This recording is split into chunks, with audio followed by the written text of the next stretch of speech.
Gentleman yields back to Mr. Dole for 2 minutes. Thank you, Mr. Chairman. Certainly appreciate you holding this hearing and for your leadership. And I want to thank Senator Vitter for being here as well, and other witnesses. We all have tremendous sympathy for all of the direct and indirect Madoff victims and all other Ponzi scheme victims as well, which is why we're all here, to see how we can improve available protections in a balanced way without creating unsustainable, unfair, and otherwise negative unintended consequences. The fundamental reality of the Madoff Ponzi scheme and every other Ponzi scheme is that money is stolen from many innocent people, and there isn't enough money to make everyone whole. That's a difficult and complicated situation, and there aren't any perfect answers or perfect solutions. People suffer in those circumstances, and we need to find the most balanced way to minimize the losses and the suffering among a large group of innocent victims. But all innocent victims aren't in the same position.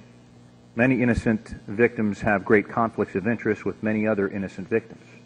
Some victims ended up getting more money than they put in some cases much more money than they put in. Their profits were, I would argue, all fake or fraudulent, stolen by the Ponzi schemer from other innocent victims. Those other innocent victims received absolutely nothing and instead lose everything, and their stolen money has gone to pay for those fraudulent profits to others. What do we do in that situation? There's no perfect or even good answer. But historically, we recover the fake profits from the innocent victims who receive them to partially repay the actual losses of other innocent victims. In that way, nobody gets to profit from the Ponzi scheme. There might be a better way or a more fair way or a less unfair way to handle this difficult situation, and I hope that we hear one today.